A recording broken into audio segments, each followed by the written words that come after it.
Hey guys, in today's episode we have a few more hints about the next balance update in Clash Royale, including buffs to the BARB hut and the heal spell. What? All that and more in today's episode of Clash World.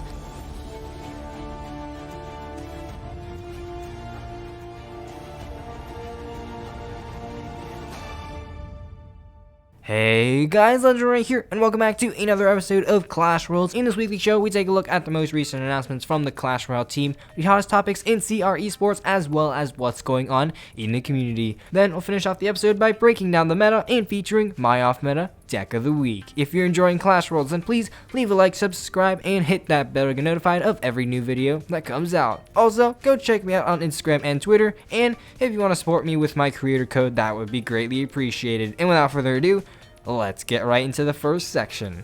New in the Arena. New in the Arena is where we find out about what the Supercell team has been up to this past week. And as you know, the next season of Clash Royale starts on the first Monday of February. So that means that Season 8 is just 1 week away.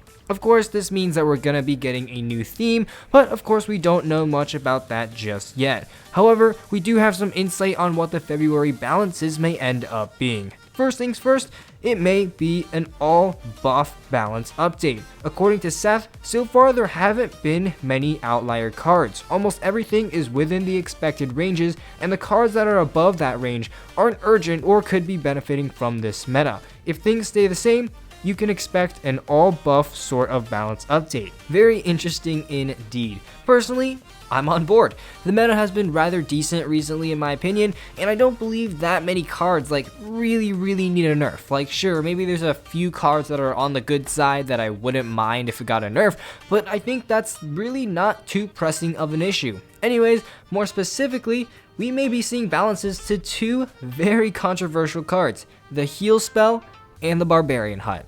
So the first one that we again don't know much about is the heal spell. Of course, we've known about a proposed heal spell rework for a long time, but it looks like the heal spell may just be seeing its long-awaited rework next month. While a Redditor asked, what happened to the rework on the heal spell? You said that you had something really cool planned for it. Is that still on the table or was it dismissed? And Seth answered, still coming. The mechanics are finalized, just waiting on some assets. Now, whoa. This has got me excited. Normal balances to cards or even most reworks just require a simple stat change, damage, hit points, range, speed, and so on and so forth. However, if this is a rework that requires new assets to be implemented in the game, this means that the heal spell might be seeing something completely new. Again, zero clue on what this rework could be, but I am now really curious to see exactly what they have planned. Let me know how you would change the heal spell down in the comments below. Now, the next card is equally as controversial as the heal, and that's actually the barbarian hut. This is a card that has super low win and use rates, so it definitely needs to see a change, but it's also a card that can be really annoying when it's meta. So, the proposed Barbarian Hut will reduce the lifetime from 60 seconds to 50 seconds, reduce the Barbarian spawn time from 13.5 seconds per spawn to 12.5 seconds per spawn, and it'll also add a death spawn of 2 Barbarians. Now, this is a very interesting change for sure. According to Seth, the reduced lifetime and added death spawns means that the barbarians will work out to the same number of spawns, but the building will become a bit more spell resistant since there's no way to remove the death spawns by damaging the buildings. The waves will also end up much closer together with that shorter spawn time, which means that the BARB hut will be providing more utility on both defense and offense. Personally, again, I like this change a lot because the BARB hut will not be on the field for nearly as long, so it shouldn't be as annoying if it ends up becoming meta. Now that's going to do it for New in the Arena. Let's get right into the esports update.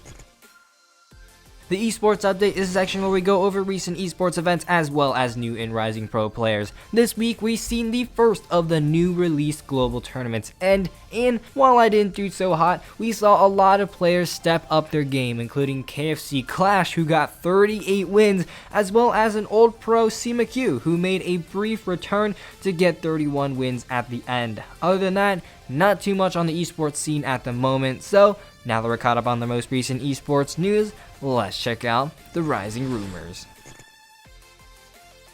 Now, here's a pro tip discovered by Left Angle Circle on the Reddit. If you use an Ice Golem and combo it with a clone, you can cause the giant to bypass the river. I mean, in all seriousness, this is such a weird interaction, and I honestly wonder if this works on other troops. Now, here's another funny one from ELOCCX, where the Magic Archer literally misses every single one of his shots on the wall breakers. Honestly, kind of hilarious, but I mean, Magic Archer is still a top tier card in this meta. Finally, we have a proposed Minion Horde rework by him Plectrum on the Reddit. As you know, Minion Horde is a very low use and low win rate card due to the large amount of splashers, so clearly is a card that needs something done to it. Now, this proposed rework will change the spawning formation from the current one to this new proposed right here. This makes the Minion Horde able to be split equally into both lanes, and it means that it's much easier to fully surround a lot of the splashers that are currently popular in the game. You know, Baby Dragons, Executioners, so on and so forth can all be much easily surrounded by this new Minion Horde formation. Overall, I think it's an amazing idea, and it's definitely something Supercell should at least test out to see if it works. Now that we covered the trending topics in the community, let's go ahead and break down the meta. Now this week we've seen a whole lot of control decks, which can be split into 3 further archetypes: P.E.K.K.A Control, more specifically the Bridge Spam variant, Mega Knight Control, usually with the Ram Rider, and Splash Yard. All of these decks excel in the meta right now, especially since lots of cycle decks are so popular, so Control can really excel if played correctly. Aside from that, like I just said, cycle decks are also very popular. These include Balloon Cycle and some other minor chip decks as well, whose goal is to outcycle the opponent's counters to connect to the opponent's tower. Finally, Beatdown is another popular archetype this meta. Both Giant and Golem Beatdown decks are seeing quite a bit of increasing usage recently, and well, Beatdown decks are some of the easiest decks for you guys to pick up and play, so if you're looking for a new deck this meta, maybe consider trying out one of the decks I'm flashing up on screen right now. So that's the meta for you guys. Now let's check out the off-meta deck of the week. This week's deck was submitted by the man himself, the man, and it's a Mega Knight Sparky deck. Now, Mega Knight Sparky is always a fun combination. The mix of both high damage output splashers makes it such a unique combination to play in this game. Now, with this deck, again, like most decks that I share, you're going to play more on the passive side at the start. Especially with both Mega Knight and Sparky in this deck, you're gonna have to be very careful as to how you play both those cards, because if you rely too much on the Sparky and the Mega Knight, you're gonna be starving for elixir. So, without further ado, let's go ahead and hop right into a match. Alrighty, so looks like this match is going to be against Bandido from the clan Crown Kings 2.1. Good luck. Starting off here, we're just going to go ahead and do Mega Minion right there, and then log that back to, keep that miner to 1 hit on the tower, as well as take out those bats. Now, it's Miner and Skeleton, so definitely a faster cycle deck. Here I'll go zap out that stuff right there. Unfortunately, I didn't zap fast enough, but that Mega Minion, should require a response, and he does have to respond with a Goblin Cage. So that's actually really, really good for us, and it looks like he's probably using that Balloon deck, so in hindsight, that was probably not the best move, wasting one of my air counters right there. So let's see here. Here I'm actually going to kind of chill out here. I don't want to actually waste my bats, and let's just go ahead. Oh, I meant to scar me on that, but he's just got a ton of zap value right there, so not the best play on my part, I'm gonna be honest here. And okay, let's just go ahead and cycle our log right there and see what this man is going to do. So I'll just go ahead and zap out those as well, and pretty good start. We're just gonna be passive and make sure that we don't use our expensive cards until at least double elixir time, because he's just going to end up ballooning, and I'm just going to be completely screwed.